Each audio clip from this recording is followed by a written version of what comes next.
وبالحق أنزلناه وبالحق نزل وما أرسلناك إلا مبشرا ونذيرا. Louange à Dieu, maître des univers, nous témoignons qu'il n'y a de Dieu que Dieu et que Muhammad sallallahu alayhi wa sallam est le messager de Dieu. Mes chers frères et sœurs en islam, je vous recommande ainsi qu'à moi-même la piété, le fait de craindre Dieu. Allah est avec ceux qui le craignent. L'islam est la religion de la miséricorde dans tous ses aspects. Dans ton lien qui te lie à Dieu, il est effectivement le très miséricordieux. Dans ton lien qui te lie aux hommes, parmi ses serviteurs, Dieu ne fait miséricorde qu'à ceux qui sont miséricordieux vis-à-vis de ses créatures. Un cœur dur ne peut donc en aucun cas porter le message de l'islam, qui est essentiellement le message de la miséricorde. Mes chers frères et sœurs en islam, la dureté du cœur est une maladie dangereuse qui peut entraîner celui qui en est atteint vers sa perte, qui peut le conduire à sa perte. Et la douceur du cœur qui est emplie de miséricorde est le signe du salut qui sera accordé à l'homme au jour de la résurrection. Les savants musulmans ont montré qu'il existe des signes qui révèlent que cette douceur est bien présente. Et cela c'est important, mes frères et sœurs en islam. Un cœur dur n'entre pas au paradis. Un cœur dur qui ne connaît pas la miséricorde, c'est une catastrophe. C'est une maladie extrêmement dangereuse. Et donc, la douceur du cœur, c'est quelque chose d'important. Et là, nos savants nous donnent des signes qui montrent que tu as atteint le degré de cette douceur. Parmi ces signes, il y a le fait que celui qui possède un tel cœur ne se lasse jamais d'évoquer son Seigneur. C'est par là qu'il trouve sa plus grande joie et sa plus profonde quiétude. Dieu dit ainsi dans le Coran, en décrivant cette catégorie d'hommes, qu'il s'agit de ceux qui ont cru et dont les cœurs se tranquillisent à l'évocation de Dieu. Certes, c'est dans l'évocation de Dieu, dans le rappel de Dieu, que se tranquillisent les cœurs. Il y a en effet dans le cœur une pauvreté, un vide que rien ne saurait combler, sinon le rappel et l'évocation de Dieu. Alors celui qui possède un tel cœur est riche, sans argent et sans bien. Il est fort et puissant, sans être entouré de ses proches prêts à le secourir. Il est craint et respecté, sans détenir le pouvoir. Un homme dit à Al-Hassan al-Basri, « Ô Abu Saïd, je me plains de la dureté de mon cœur. » Il répondit, « Fais que cette dureté fonde par le rappel de Dieu. » Voilà un épisode important qui nous donne l'un des remèdes pour adoucir le cœur. Quelqu'un va voir ce grand imam Al-Hassan al-Basri, rahimahullah, et il se plaint de la dureté de son cœur.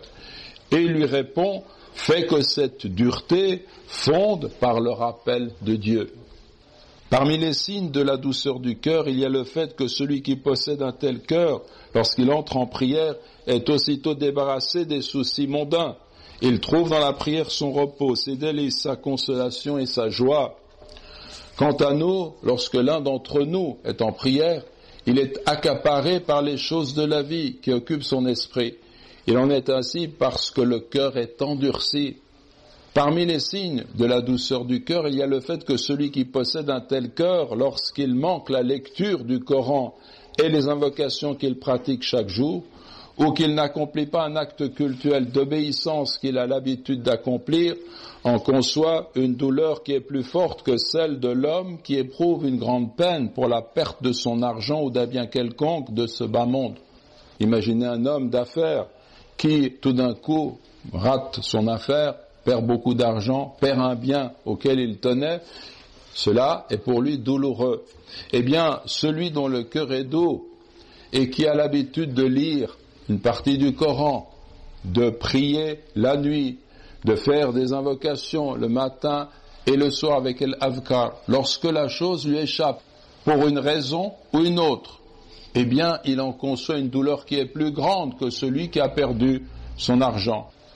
Parmi les signes de la douceur du cœur, il y a le fait que celui qui possède un tel cœur s'isole avec son Seigneur, l'implore avec humilité et lui adresse ses invocations, et qu'il trouve en cela son plaisir et son bonheur.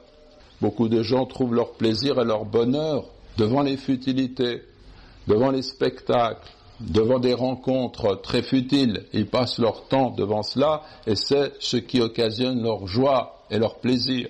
Mais celui dont le cœur est touché par la grâce, la miséricorde et la douceur, eh bien son bonheur, son plus grand plaisir, c'est d'écarter toute chose, de se retrouver face à son Créateur et de vivre dans cette présence, dans ce rapport, dans ce lien au très miséricordieux.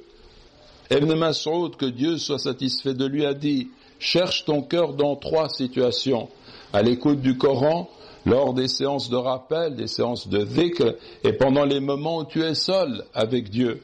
Si tu ne trouves pas alors ton cœur, demande à Dieu un cœur, car tu n'as pas de cœur. » Qui est-ce qui dit ces paroles? Le grand savant, le grand compagnon, Abdallah ibn Mas'ud, celui qui suivait en tout point le messager de Dieu, qui marchait sur les traces du messager de Dieu, sallallahu alayhi wa sallam. Qu'est-ce qu'il nous dit? Cherche ton cœur dans 3 situations. À l'écoute du Coran, lors des séances de rappel, de dhikr, quand on fait une halqa, on étudie, on se rappelle Dieu, et pendant les moments où tu es seul avec Dieu. Si tu ne trouves pas alors ton cœur, demande à Dieu un cœur, car tu n'as pas de cœur.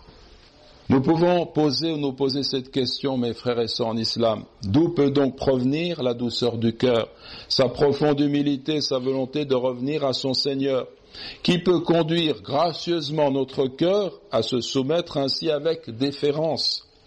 C'est Dieu lui-même, glorifié, exalté soit-il.